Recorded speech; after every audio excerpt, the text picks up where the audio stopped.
This channel does not promote any violent, harmful, or illegal activities. All content provided by this channel is meant for an educational purpose only. Brought to you by V-Guard. নমস্কার, দেখছেন জি9 বাংলা। আপনাদের সঙ্গে রয়েছি আমি তনিষ্ঠা। এই মুহূর্তে দাঁড়িয়ে যে ব্রেকিং নিউজ, প্রধানমন্ত্রীর জেলে পাঠানোর হুঁশিয়ারির পাল্টা মুখ্যমন্ত্রী মমতা বন্দ্যোপাধ্যায়। দেশটাকে জেল বানিয়ে দিয়েছেন, গণতন্ত্রকে জেল বানিয়ে দিয়েছেন। নরেন্দ্র মোদীকে আক্রমণ মমতা বন্দ্যোপাধ্যায়ের। বিজেপির বিরুদ্ধে ফের কেন্দ্রীয় এজেন্সিকে ব্যবহারের অভিযোগ তুললেন মমতা। প্রধানমন্ত্রীর পক্ষে এই ভাষা কি শোভা পায় যে 4 जून निर्वाचन হয়ে গেলে चुन चुन के अरेस्ट करेगा, सबको जेल में भेजेगा। अरे अभी तो जेल हो गया, अभी तो हिंदुस्तान को जेल बना दिया, लोकतंत्र को अब जेल बना दिया, गणतंत्र को अब जेल बना दिया। आपका एक पॉकेट में एनआईए और एक पॉकेट में सीबीआई, एक पॉकेट में ईडी तो और एक पॉकेट में इनकम टैक्स, ईडी और इनकम टैक्स, बीजेपी का फंड कलेक्शन। और इसको बाद में आप धमकी दे रहा है, किसको धमकी दे रहा है आप? हम लोग आपको डरते नहीं है। हमारा 5 लड़का अरेस्ट होगा तो उसको बीवी रास्ता में निकालेगा। हमारा एजेंट को अरेस्ट कर रहे हैं आप। हमारा अगर आपका हिम्मत है जनता को वोट लेकर, राय लेकर जीतने के लिए, तो आप क्यों अरेस्ट कर रहे हैं? প্রধানমন্ত্রী ঠিক কোন বক্তব্য রেখেছিলেন, কোন বক্তব্যের পরিপ্রেক্ষিতে মমতা বন্দ্যোপাধ্যায় এই কথা বললেন, শোনাবো আপনাদের। कि उसके तोलाबाजों को, भ्रष्टाचारी नेताओं को आतंक का खुला लाइसेंस मिले, इसलिए जब केंद्र की जांच एजेंसियां आती है तो टीएमसी उन पर हमले करती है, औरों से करवाती है। टीएमसी कानून और संविधान को कुचलने वाली पार्टी है। এই নিয়ে কথা বলবো। এই মুহূর্তে আমরা যোগাযোগ করে নিয়েছি বিজেপির সাংসদ শ্রমিক ভট্টাচার্যের সঙ্গে। শ্রমিক বাবু, দেশটাকে জেল বানিয়ে দিয়েছেন, গণতন্ত্রকে জেল বানিয়ে দিয়েছেন, এমন বলছেন মুখ্যমন্ত্রী মমতা বন্দ্যোপাধ্যায় প্রধানমন্ত্রীর ওই জেলে পাঠানোর প্রসঙ্গ টেনে। দেখুন, মুখ্যমন্ত্রী যে পার্টির গর্ভ থেকে জন্মগ্রহণ করেছেন সেই কংগ্রেস ভারতবর্ষ জরুরি অবস্থা জারি করেছিল, গোটা দেশকে জেলখানা বানিয়েছিল, এমনকি রবীন্দ্রসঙ্গীতের উপরেও তারা কাঁচি চালিয়েছিল। কিশোর কুমারের মতো গায়কের গান সম্প্রসারণ করা বন্ধ করে দিয়েছিল, ভারতবর্ষের বহু সাংবাদিককে জেলের মধ্যে ঢুকিয়েছিল, গোটা ভারতের বিরোধী রাজনৈতিক দল কার্যত কারাগারে বন্দী ছিলেন। সেই জরুরি অবস্থার সমর্থক ছিলেন মমতা বন্দ্যোপাধ্যায়। তখনও তিনি রাজনীতিতে নবাগত হলেও সেই দলের সঙ্গে ছিলেন। তো যারা কংগ্রেসের থেকে বা কংগ্রেসের গর্ভ থেকে অন্য রাজনৈতিক দল তৈরি করেছেন, তাদের কোনো নৈতিক কিংবা রাজনৈতিক অধিকার নেই গণতন্ত্র বা দেশকে জেলখানা বানানো নিয়ে কোনো প্রশ্ন তোলা। প্রশ্ন হলো, যারা জেলে যাচ্ছেন তারা আদালতের নির্দেশে যাচ্ছেন। ইন্দিরা গান্ধী যেভাবে জেলে মানুষকে ঢুকিয়েছিলেন সেখানে আদালতের মধ্যস্থতা ছিল না। যারাই বিরোধিতা করেছিলেন, রাস্তায় দাঁড়িয়ে প্রতিবাদ করেছিলেন, এই স্বৈরাচারকে মানছি না, মানবো না বলে মিছিল করেছিলেন, তাদেরই তিনি জেলে ঢুকিয়ে দিয়েছিলেন। কিন্তু এখন যারা জেলে যাচ্ছেন তারা কিন্তু আদালতের দরজায় গিয়ে আদালতের কাছ থেকে বিচার চেয়ে, আদালতের কাছ থেকে রিলিফ চেয়ে তারা কিন্তু সেখানে হতাশ হয়ে তারপরে তারা জেলে যাচ্ছেন। এই সরকার দুর্নীতির বিরুদ্ধে জিরো টলারেন্স দেখিয়েছে এবং দুর্নীতিগ্রস্তদের গ্রেপ্তার করছে।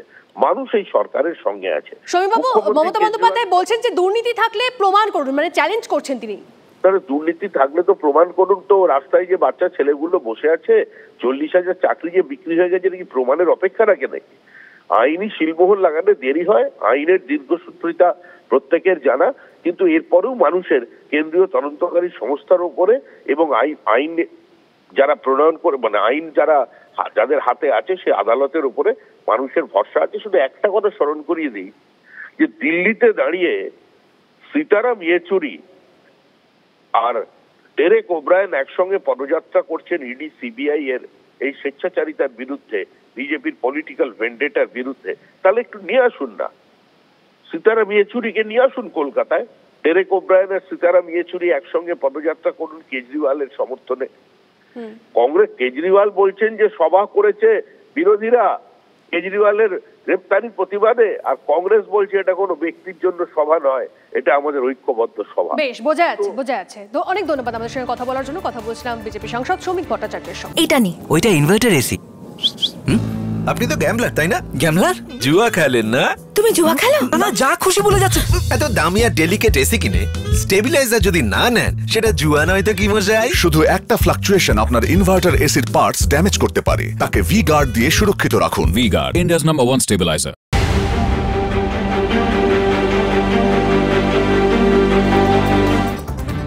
এই মুহূর্তে আরো একটা খবর আপনাদেরকে দিয়ে রাখি। তালা ভেঙে বড়মা বীণাপানি দেবীর ঘরে ঢোকার অভিযোগ। প্রতিবাদে আজ ধর্ণা ও মিছিলের ডাক মমতা বালা ঠাকুরের। কেন্দ্রীয় মন্ত্রী শান্তনু ঠাকুরের বিরুদ্ধে তালা ভেঙে বীণাপানি দেবীর ঘর দখলের অভিযোগ উঠেছে। পাল্টা ধর্ণায় বসার হুঁশিয়ারি শান্তনু ঠাকুরের। শান্তনু জানিয়েছেন, অন্যায়ভাবে মতুয়া বাড়ির ছেলেকে জেল কাটানোর প্রতিবাদে তারাও ধর্ণায় বসবেন। পরশুদিনকার শপথ, আমার কালকে বেরোতে হবে। আমার ডকুমেন্টস আমি কিচ্ছু গোছাতে পারিনি যে আমি বাড়ির থেকে বেরোবো। আমার কোথায় কোন কাগজপত্র আছে, কি করেছে ভগবান জানে। ঘরের ভিতরে ঢুকেছে, যেভাবে বাইরে সন্ত্রাস করেছে, ঘরের ভিতরে কী করছে আমি জানি না। যত সময় খোলা না খোলা হবে তত সময় বলতে পারছি না। এবং ওইটাই না তালা লাগিয়েছে। আমার এই ভিতর বারান্দার ভিতর দিয়ে কেন লক করে দিল, ভিতর দিয়ে পর্যন্ত আমার ঘরে আমি যেতে পারছি না। তারা ভক্তরা এটা ডিসিশন ভক্তগুলো আমি ছেড়ে দিয়েছে। কি করবে না করবে সেটা আমি জানি না। যারা প্রকৃত মতুয়া ভক্ত, যারা হরিবল বলে, সেই সব ভক্তরা তার ডিসিশন নেবে। এবং প্রশাসন আছে, প্রশাসনের মাধ্যমে আমরা যাব, কি করা উচিত। আজকে আমাদের মিছিল আছে এবং পরবর্তীকালে আমরা ধর্নায় বসব। পৃথিবীর কোনো আইন নেই যে আমার এই ঘরে থাকার যে আইন বা অধিকার আছে, সেটা পৃথিবীর কোনো আইন নেই সে ডিনাই করতে পারে। তো আমি আমার ঠাকুরদা ঠাকুমার ঘরে ঢুকে বসে আছে, আমি থাকবো এখন থেকে এই ঘরে। না, বলছেন যে তালা না ভেঙে তো অন্যভাবেই তো ঢোকা যেতে পারতো, যে ঠাকুরদার ঘর ঠিক আছে যেতে পারতো, কিন্তু তালা না। 10 বার বলা হয়েছে তালা খোলার জন্য, 10 বার বলা হয়েছে তালা খোলার জন্য, 10 থেকে 15 বার। এখন কেউ যদি এই ঘরে হুলিগান নিয়ে পুষে রাখে, তো আমাকে তো আমার ঠাকুরদাদের ঘর দেখতে হবে চেক করে, বাবা কোন কোন হুলিগানরা এই ঘরে থাকছে। এখানে মমতা বালা ঠাকুরের যদি অধিকার থাকে, এখানে আমার মা ছবিরানী ঠাকুরের অধিকার আছে, আমার ওয়াইফ সোমা ঠাকুরের অধিকার আছে, আমার বৌদি সীতা ঠাকুরেরও অধিকার আছে, আমার অধিকার আছে, সুব্রত ঠাকুরের অধিকার আছে, আমার পিতা মঞ্জুল কৃষ্ণ ঠাকুরের অধিকার আছে। এই যে দ্বন্দ্ব, এই নিয়ে দোলা সেন তিনি কি বলছেন শুনুন। একজন মন্ত্রী এবং এক্সিস্টিং মন্ত্রী কেন্দ্রের এবং প্রার্থীও বটে, তিনি কিভাবে আইন নিজের হাতে তুলে নিচ্ছেন সেটা সবাই ছবিতে দেখেছেন, ভিডিওতে দেখেছেন। এটা তো কোনো বানানো গল্প নয়, আমাদের সবাই ছবিতে দেখেছেন। তো তাতে কি ব্যবস্থা হয়? এফআইআর করা হয়েছে, আইনের ব্যবস্থা নেবে। আমরা তো আইন নিজের হাতে তুলে নিই না, ফলে আমরা বলতে পারবো না আমরা ঠিক জায়গায় জানিয়েছি, নিশ্চয়ই আইন তার ব্যবস্থা নেবে।